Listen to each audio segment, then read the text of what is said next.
창업을 꿈꾸는 주부님들이 참 많이 늘어나고 있습니다. 네네네. 그래서 지난번에 왜 창업의 실패 예방법에 대해서 그렇습니다. 배웠는데 네네. 끝까지 저희가 다 못했어요. 네네. 시간이 없어서. 그래서 오늘 2탄을 준비하셨다고요? 네. 네. 2탄은 지난번 이제 6가지 정도를 소개를 네네. 해드렸고요. 이제 남은 2가지인데요. 이제 2가지가 굉장히 또 중요하다. 매번 중요합니다만. 네.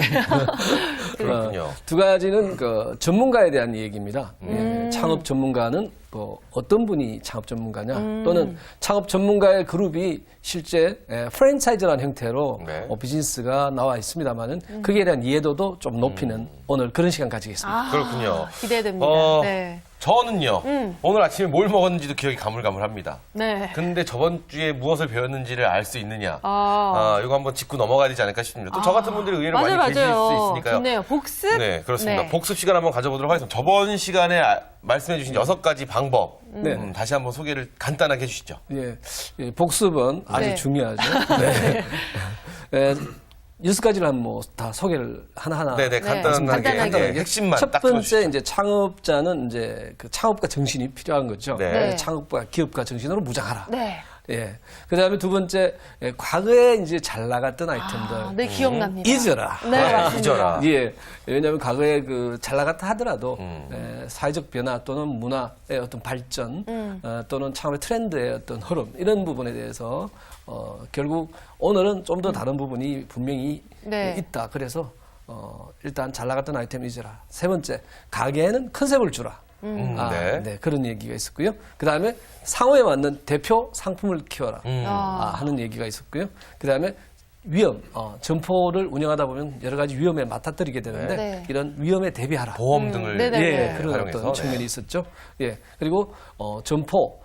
상당히 그 점포가 창업의 어떤 기본 요소 중에서 중요한데 이 점포를 구하는 데 있어서 너무나 과다한 투자를 하는 자기의 맞는 가용 자금 내에서 점포를 구하라. 네네. 이상 6가지였습니다. 네, 아, 그렇습니다. 이렇게 또 이제 중요 포인트를 딱딱 집어주시니까 그렇습니다. 생각이 나죠? 네, 기억납니다. 기억나요, 진짜? 제가 그래서 이제 주황색 포장마차 대도 네. 안 되는 맞아요, 이야기했다가 맞아요. 큰 낭패를 봤던 그게 궁금하시면 저번 시간 거 다시 보기 하시면 그러네요. 그렇죠. 무료라는 거 다시 한번 말씀드리겠습니다. 네. 자, 그러면 오늘 7번째부터 이제 7번째, 8번째 이렇게 네. 2가지가 남은 건가요? 예, 네. 7번째 이제 소개해드리겠습니다. 네. 네. 7번째는 이제 프랜차이즈 가맹점 창업을 할 수가 있습니다. 예, 창업자는 나름대로 노하우가 부족한 어떤 부분에서는 결국 그 노하우의 집합인 좀 전문용어로 말하면 시스템 패키지를 갖고 있는 회사와 네. 계약을 해서 하는 가맹점 창업을 할 수 있습니다. 이때 가맹점 창업 시 본사를 꼼꼼히 살펴라. 그렇죠. 네. 네. 이런 얘기입니다. 그래서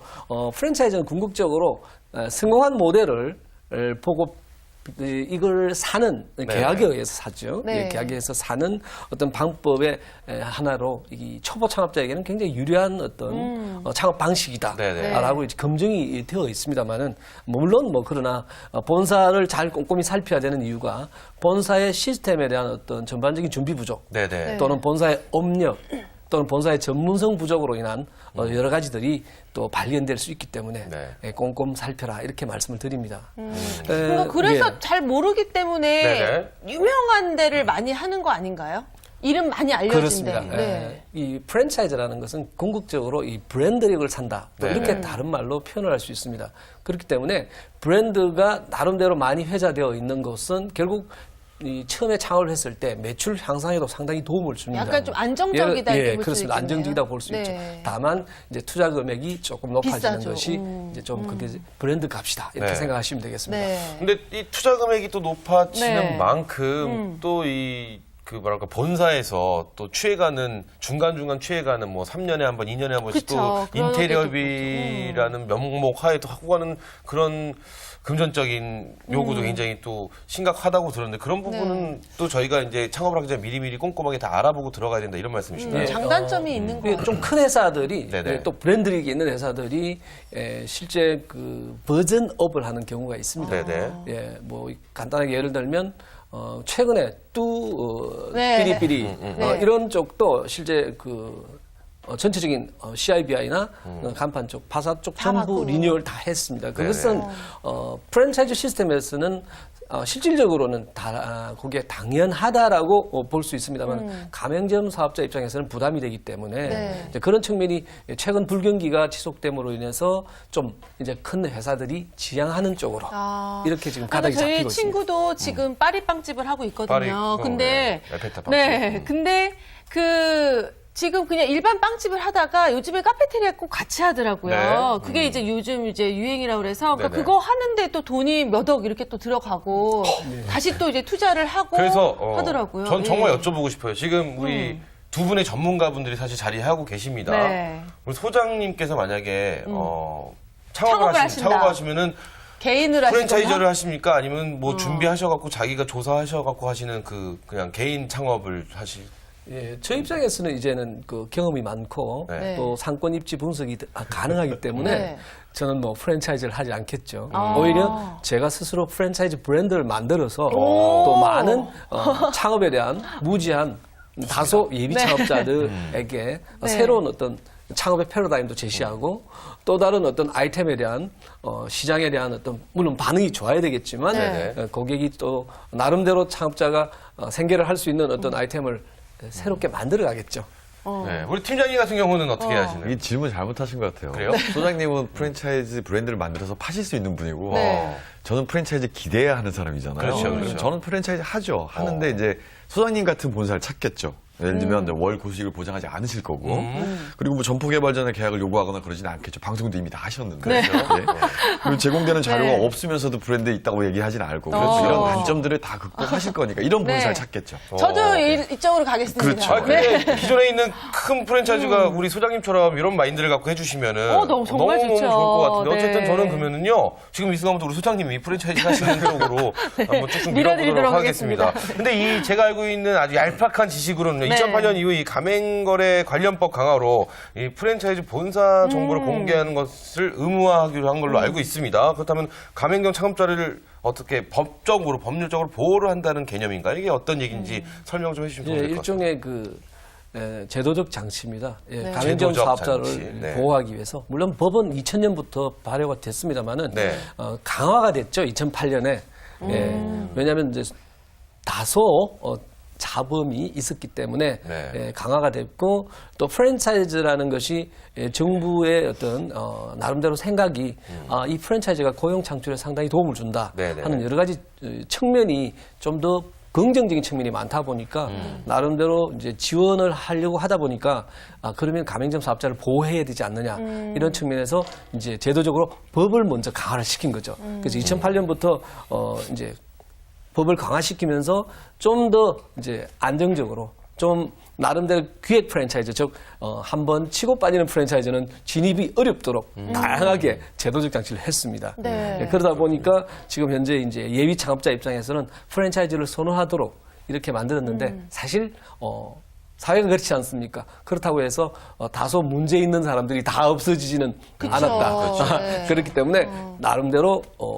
가맹점 사업자들이 실제 가맹본부를 선정할 때는 반드시 유의사항이 있다는 거죠. 네. 예, 그런 것들을 체크를 하셔야 되고 여기서 이제 전문 용어를 조금 말씀드렸습니다만 아까 프랜차이즈 시스템 패키지를 면밀히 봐라 이렇게 얘기하는데 그 패키지라는 것은 결국 뭐냐면 하나의 그 영어로 보면 묶음이라는 거죠. 뭐 상호나 상표 또는 나름대로 전반적인 매뉴얼들 네. 이런 전반적인 준비되는 어떤 하나의 그런 어떤 그 매뉴얼의 어떤 책자도 있고 여러 가지가 있는데 이런 것들을 이제 창업 전부터 시작해서 창업 자기가 이제 그 브랜드를 계약 기간이 끝날 때까지 네. 이제 보호를 받습니다. 네. 예, 그런 어떤 그래서 그 시스템 패키지가 중요하다 이렇게 말씀을 드립니다. 그러니까 뭐 어차피 프랜차이즈를 하실 때는 그 브랜드의 파워를 조금 믿는 그런 경향이 있긴 한데 아무래도 내가 뭐 가맹점을 냈다고 하더라도 본사만 너무 의지할 게 아니라 그렇죠. 제가 자체적으로 좀 독립적인 힘을 갖고 좀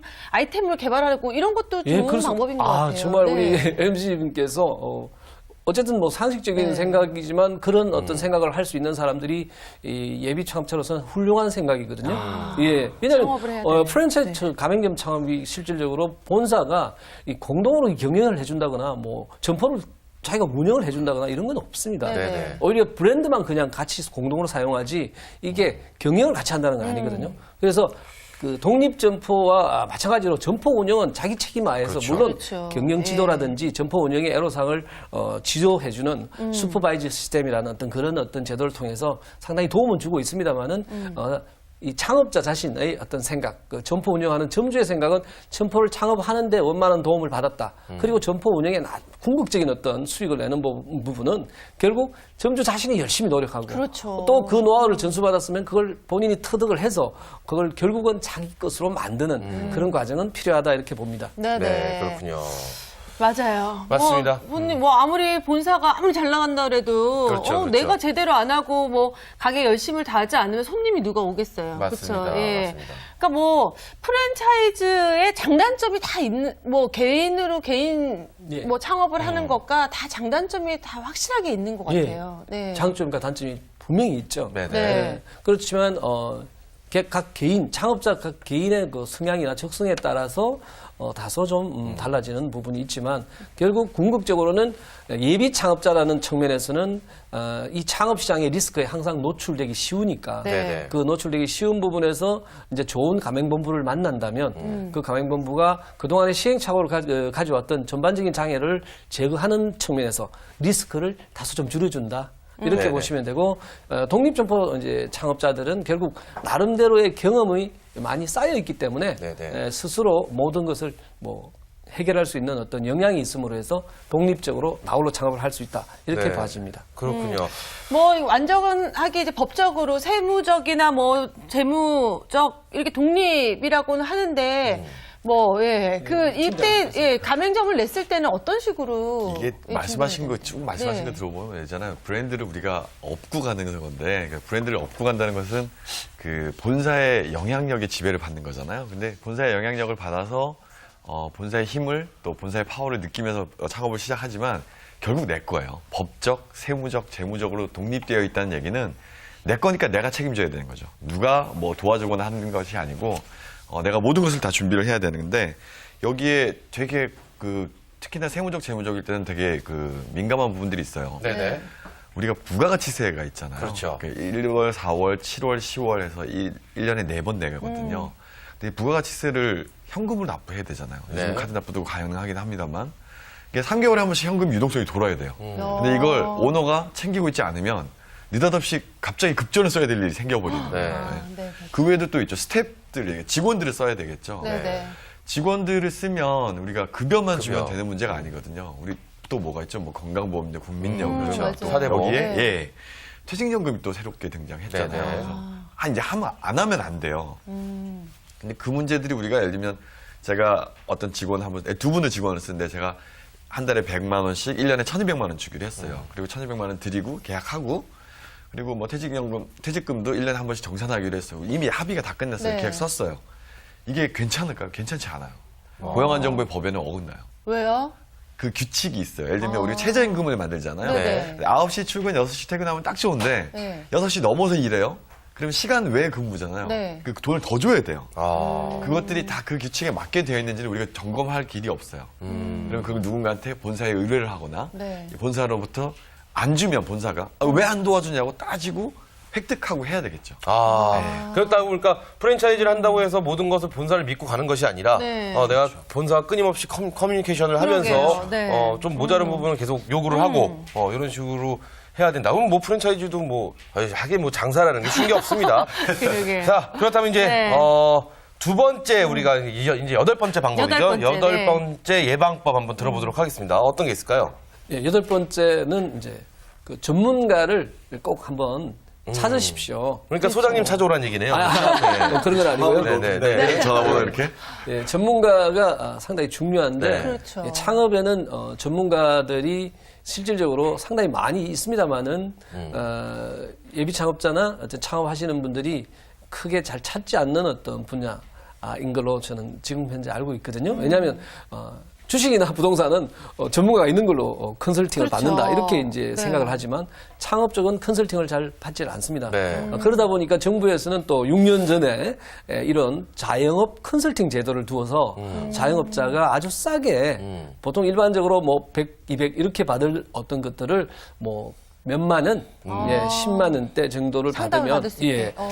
상담을 받을 수 있도록 거의 무료에 가깝도록 네. 진행하는 이유가 결국 창업자들은 처음에 잘 모르기 때문에 네네. 또 모르다 보니까 어디에 또 자기가 가지고 있는 어떤 궁금증을 해소할 어떤 방법을 모르기 때문에 주변에 그냥 아무 지인이나 뭐 이렇게 물어보고 맞아요. 이렇게 진행하는 경우가 많습니다. 그러다 보니까 이제 실패를 많이 하게 되죠. 뭐 이번에 얘기 말씀을 드리는 뭐 8가지 방법 정도도 사실 모르는 분들이 너무 많지 않습니까? 그렇죠. 그렇기 때문에 이러한 부분보다도 다소 또 이렇게 실패 요인들이나 성공 요인들은 더 많이 있습니다. 이러한 부분들을 갖다가 제대로 좀 그 전문가를 만나서 그 전문가에게 들어본다면 생각이 달라집니다. 네. 그렇겠어요. 예. 아니 결국, 진짜 네. 뭐 창업을 하는데 보통 진짜 전문가 찾아간다는 얘기 잘 못 들어본 것 같아요. 그렇습니다. 가족끼리 회의하고 그렇죠. 옆집 엄마한테 나 이거 해볼 건데 어떤 것 같아? 괜찮다. 그렇지 나 그럼 그렇죠. 괜찮을 것 같아. 뭐 이런 식으로 자기가 필요하면 괜찮고. 또 옆집 아줌마가 저 어디 가서 뭘 먹었는데 맛있더라 그거 해봐라 뭐 이런 식으로 네네. 그렇게 해서 시작하는 경우가 참 많은 것 같은데 확실히 이게 왜냐면은 내 인생이 달려 있는 문제잖아요. 그렇죠. 그러니까 반드시 창업을 하실 때는 창업 전문가를 반드시 찾아야 된다. 그렇습니다. 이게 진짜 중요한 거네요. 네, 아주 제일 중요한 게 중요하죠. 뒤에 나오네요. 네. 그래서 이게 보통 보면 내가 성공하기 위해서 보통 일반적으로 이제 우리 창업자님들도 결국은 무엇이겠습니까? 수익을 발생시키고 또 내가 창업해서 다소 작은 성공이라도 이제 거두기를 원하는데 보통 성공이라는 것은 작거나 크거나 간에 나름대로의 그 자신의 노력이 필요한데 결국 창업 전문가를 찾는 노력도 상당히 필요합니다. 예, 그래서 상담이라도 안 그러면 정부 지원 컨설팅이라도 네. 한번 받으시면서 진행하신다면은 좀 더 깊이 있고 폭넓은 창업 지식을 가지면서 더욱더 좋은 결과 가질 수 있다 이렇게 생각합니다. 네. 그렇습니다. 네. 지금 이 8가지 예방법을 네. 선생님이 이렇게 쭉 설명을 해주셨는데 이 매뉴얼이라는 거는요. 네. 많으면 많을수록 더 좋지 않을까. 아, 이게 뭐 복잡하지 않아요? 80가지 예방법을 해놓으면 좀 더 탄탄해지지 않을까. 뭐 이런 생각도 개인적으로 해보는데. 뭐 하지만 그 괜찮은 방법이겠죠? 많은 가운데서 네. 진짜 핵심이 되는 거예요. 그렇죠. 이것만은 꼭 짚고 넘어가야 이게 될 거를 8가지를 그렇죠. 집어주신 이게 것 같아요. 최소한 이 정도는 보고 그럼요. 창업을 준비하여라 뭐 이런 식으로 저희가 한번 이해하도록 해보도록 하겠습니다. 자, 네. 이 두 번에 걸쳐서 이 창업 실패 예방법에 대해서 저희가 들어봤는데요. 이 지금 소장님과 팀장님이 말씀하신 대로 하시면 명심만 하셔도 정말 창업 대박 나지 않을까 싶습니다. 맞습니다. 저희는 잠시 또 쉬고요. 네. 또 이제 경제적인 문제에 대해서 다시 좀 알아볼까요? 네, 주말의 날 도전! 도전!